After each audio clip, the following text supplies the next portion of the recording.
Welcome to the Fitness Simplified podcast. I'm Brooke Davis, women's functional nutritionist and fitness specialist with Elysian Women's Wellness, and I'm here to simplify your fitness. One of the biggest things that I hear is once you hit a certain age from women, feels like your metabolism it's gone out the window, right? Your energy is dipping halfway through the day, your digestion feels off, your mood is unpredictable. Okay, you're okay 1 minute and you're pissed or you're sad the next. And maybe even despite trying to make changes, positive changes that are, eating more whole foods, maybe you're trying to get your steps in, things like that. Okay, your body just really isn't responding the way that it used to, or maybe the way that you would like it to. So if this sounds familiar, these are honestly surefire signs that your gut, hormone, metabolism, communication systems probably need to be addressed. They need to be recalibrated. Your hormones and your gut are in constant communication. And so when one is impacted, the other is going to also show signs. And this is something that is widely overlooked in our Western approach to health. And that is we separate all of these systems and we try and treat them individually, right? Your hormones are off. Okay, we're going to give you hormones or hormone replacement therapy, right? Or birth control. Your gut is off. Okay, we're going to give you omeprazole or, take some antacids. Look at this and think, okay, why are your hormones off? Why are they not getting the nutrients that they need? Is there a microbiome imbalance? Is there other systems, right? Is your detox pathways, are you estrogen dominant because you're not actually clearing it properly or metabolizing it properly? There's all these components that play a role in what your hormones are saying and in what those blood tests are showing you that are not being addressed in conventional care. And, we're chasing symptoms instead of trying to figure out why. So we're going to talk about root causes of midlife weight gain, inflammation, again, diagnosis of IBS and random bloating throughout the day, fatigue, and how actually healing your gut and supporting your gut health can actually move you from inflamed and stuck to leaner, more energized, and feeling more stable emotionally. So I'm going to start with kind of the big picture, and that is the fact that between the ages of 30 and 50, our bodies as women are going through major hormonal shifts. Estrogen, progesterone, testosterone, they all begin to fluctuate. These are main sex hormones. There are other hormones involved, which we'll touch on a little bit, but this is normal. This is perimenopause. This is the natural decline of these sex hormones in our body. But what most women are not told is that there's so much more impacted than just our reproductive system. Okay. There is impact across our overall metabolic function, our thyroid, the nervous system, our gut health, even our brain chemistry. So when estrogen and progesterone start fluctuating, it changes how our body regulates inflammation, blood sugar, cortisol, and these in turn directly impact our gut health. In short, hormones don't do these things alone, right? They don't act alone. They respond to and are shaped by our internal environment. And the gut is the command center of this environment. So if your gut is inflamed, if you have intestinal permeability or leaky gut, if you are overburdened with pathogens, have bacterial overgrowths, parasites, your hormones are going to reflect that imbalance. So your gut is not just for digestion, okay? It's actually an endocrine organ, which is a hormonal organ. It produces neurotransmitters. It communicates with your thyroid, adrenals, your ovaries, okay? So one of the main components in the gut and hormone connection is the estrogen. This is a family of bacteria inside the gut that their main job is to metabolize and maintain balance of estrogen. It helps to get it out of the body once your liver packages it up for removal. When the system is balanced, your body can maintain estrogen balance, and the gut microbiome, of course, responds to that. But when we have dysbiosis, okay, which means we have imbalance in the gut bacteria, and it's kind of like what comes first, the chicken or the egg, okay? Did you have dysbiosis? Are there things impacting your gut microbiome that are throwing off estrogen? Or is your estrogen fluctuations throwing off the microbiome? More likely than not, it's both, because most people in our current society don't have a healthy gut regardless. But when this happens, right, then the certain bacteria can produce too much of an enzyme called beta-glucuronidase. This enzyme essentially it unbinds the estrogen that your liver has just packaged up to try and eliminate. It binds it to make it safe to circulate in the body to get it out, but it will unbind it and it will send it back into circulation. Okay. Then we have estrogen dominance. And not only do we have estrogen dominance, but we also have overloaded or sluggish detox pathways. Again, very vicious cycle. And then estrogen dominance, actually all of these things, right? Overloaded detox pathways, we're looking at an overburdened liver. You're looking at inflammation throughout the body. And then sluggish bile flow, which impacts digestion. And then estrogen dominance, we're looking at PMS, bloating, weight gain, or weight loss resistance, heavy irregular cycles, which can be happening already, and then even into anxiety and trouble sleeping. So it really becomes an all-encompassing issue, basically, and no supplement on its own is going to fix that. Okay, and then we have the gut-thyroid connection. So about 20% of thyroid hormone conversion happens in the gut. So T4 is the inactive thyroid hormone that is produced by the thyroid. And then it has to be converted in the liver and the gut to T3, which is the active version. If your gut microbiome is disrupted, if you're dealing with with inflammation or low stomach acid or sluggish liver, that conversion slows down.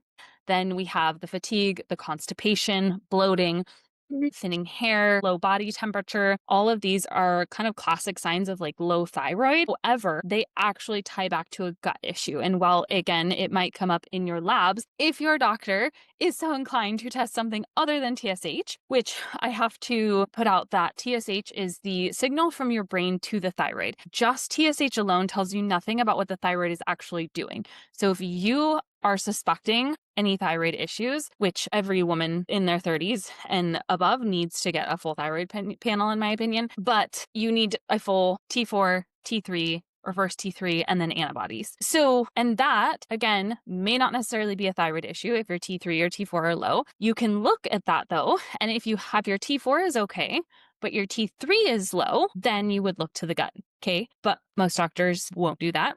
They'll put you on levothyroxine and call it a day. Anyways, so again, it's not about your thyroid not working when you have low thyroid hormone, okay? Again, it's not necessarily about your estrogen when your estrogen is high. It is coming back to the gut.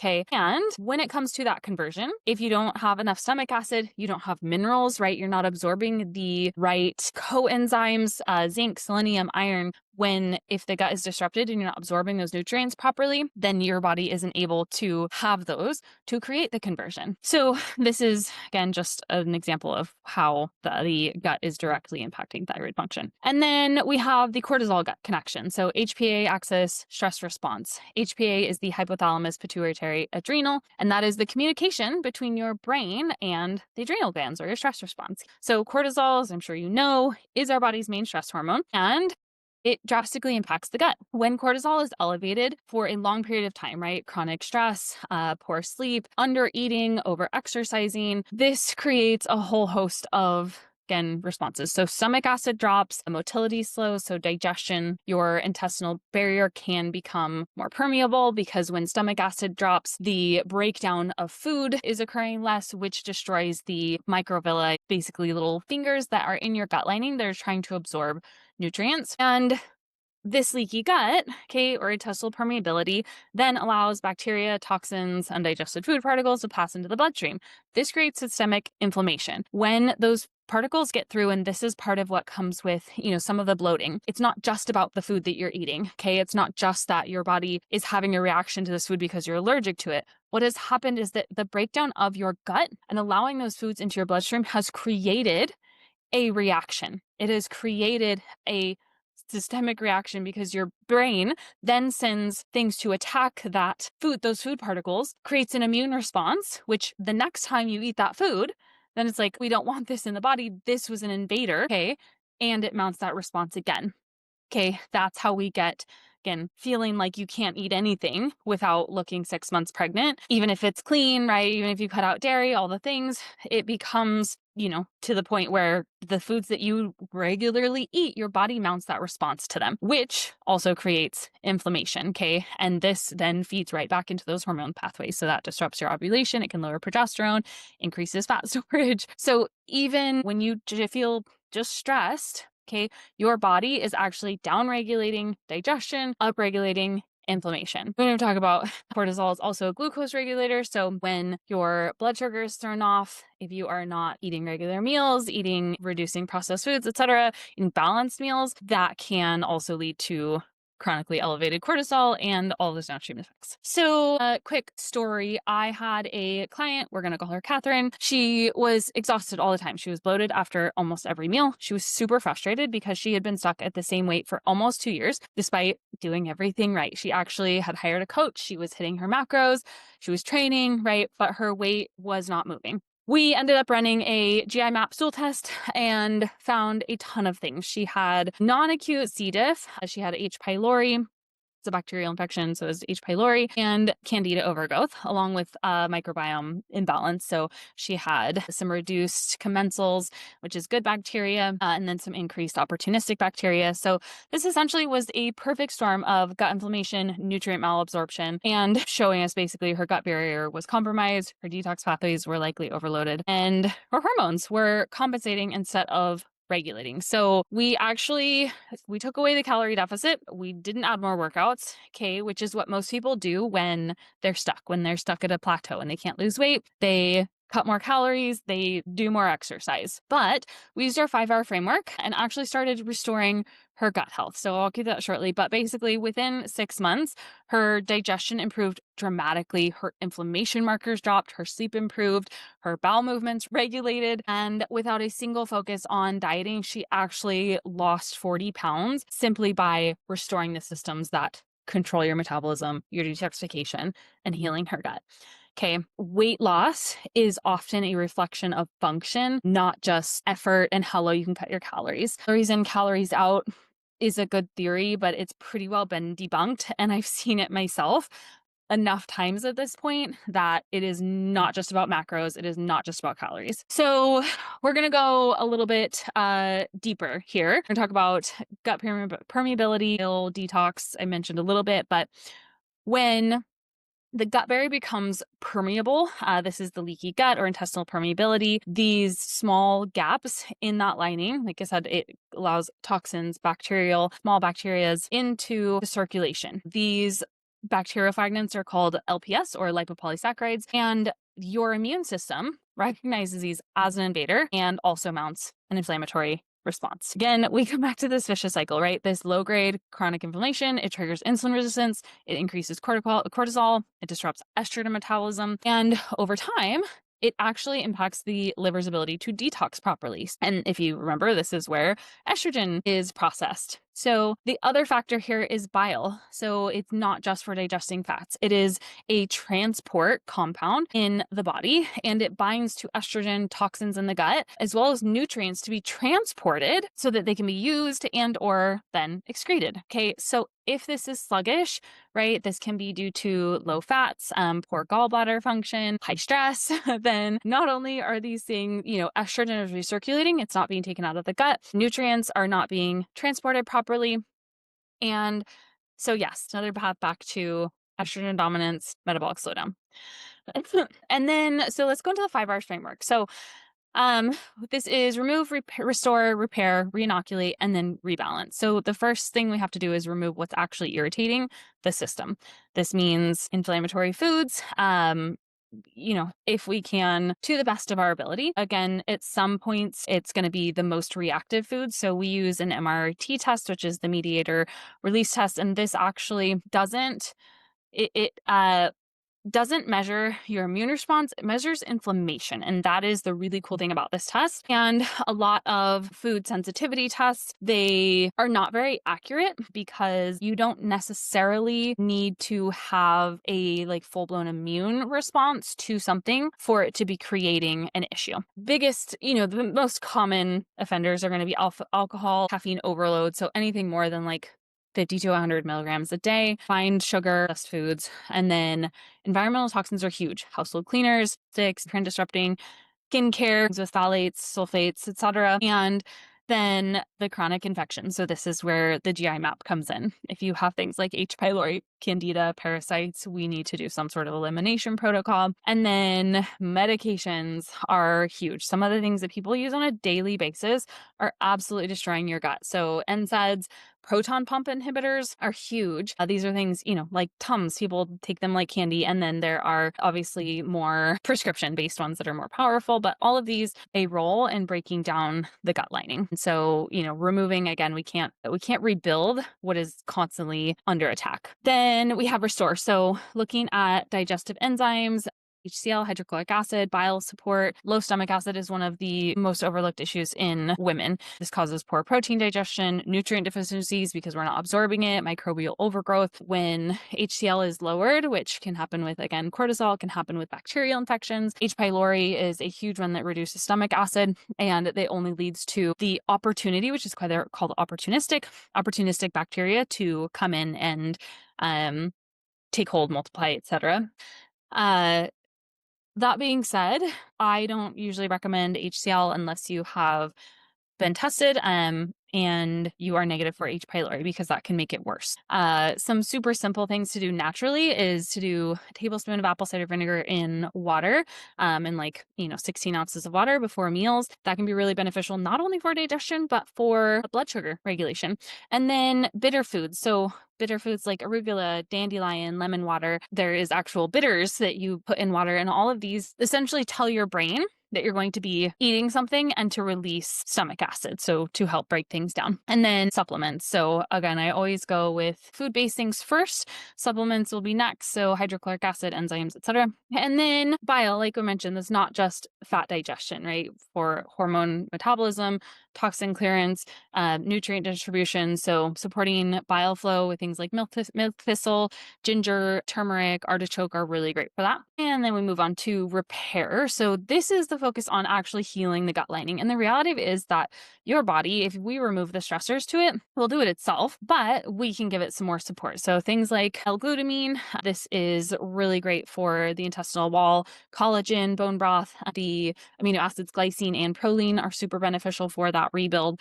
And then things like aloe vera, slippery, marshmallow root, these actually kind of reduce inflammation and they can help restore that lining. And then, of course, we need the nutrients. So vitamins A, D, and zinc are major players in mucosal barrier integrity. And then reinoculate. So the next one, now that the gut, environment is cleared, supported, we want to reintroduce that beneficial bacteria. So this looks like probiotics, prebiotics. Probiotics are to seed, right? And I always suggest a spore biotic. These can be kind of far more powerful in really getting into the gut lining for those who are low. But that being said, food first. So a variety of foods like sauerkraut, kimchi, kefir, yogurt, miso, those can be really great. And the more variety you can get, the better. And then we want prebiotics. So we have to feed that gut bacteria, and they feed on fibers. So prebiotic fibers are like garlic, onions, leeks, oats, flax, bananas.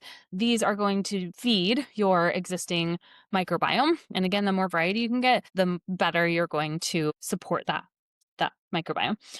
Lastly, we have rebalance. So this is where most people skip ahead. You can have the perfect supplement protocol, but if you are only sleeping 5 hours a night, you are surviving on caffeine and stress, you are barely taking a breath between tasks, it's your gut and hormones will never stabilize. The lifestyle has to come first. So rebalance is about nervous system regulation, circadian rhythm. This means that you are prioritizing 7 to 9 hours of quality sleep. For women, that is kind of a minimum. You are strength training. Exercise supports the gut, digestion, motility, the microbiome, so many good things. And then insulin sensitivity, and then daily movement. So just walking, getting your steps in, doing things like dry brushing, stretching, all of that just for flow and lymph support. And then stress management. So, stress reduction is great, but we have to just learn how to manage what's coming at us sometimes, right? So things like breath work, journaling, tapping, gratitude, reflection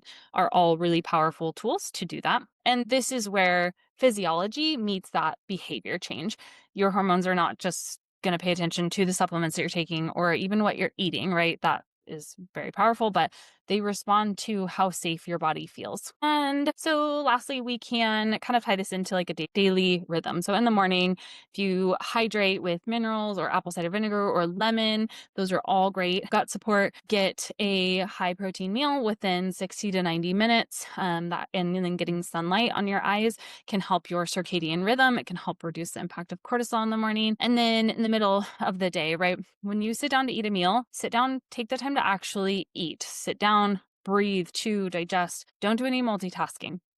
Okay, try to stay away from your phone. And then at night, if you do some late night movements, build yourself a nighttime routine. Aromatherapy, essential oils can be really powerful. Your stretching can happen then, journaling, things like that. This is going to help get you into that parasympathetic state, that rest and digest, and allow your brain to wind down. And keep in mind that none of this has to happen perfectly. It is the little things that you can be consistent with that are going to make the biggest differences in the changes that you make. So to recap, the gut is not just a digestive vessel, right? It has major role in your hormonal balance, your metabolism, your energy levels. When that inflammation is increasing, when it becomes systemic, right, your detox pathways back up, and the communication between your gut, liver, thyroid, and ovaries, again, all interconnected, break down. The symptoms you're feeling are a sign of that. Okay. That is your body's way of communicating that something is off. So when you address those root causes, that is when your body is going to respond. Okay. Like I mentioned, Catherine, she's down 40 pounds. She has better sleep, clear skin, better digestion. They're not miracles. This is what happens when you restore function over purely aesthetics.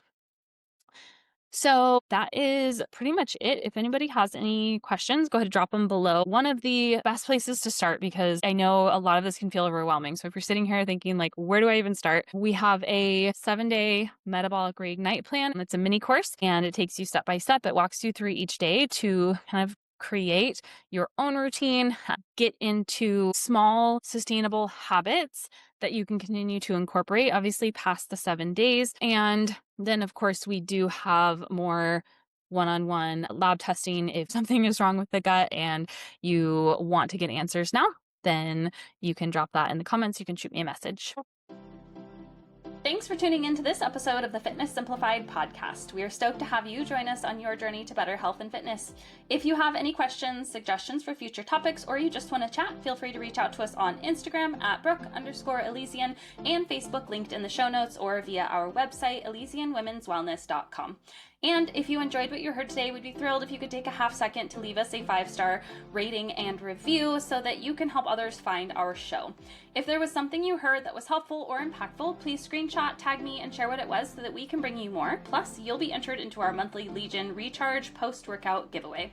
New episodes drop every other Monday, so make sure to hit that subscribe button and stay tuned for more. Thanks for listening.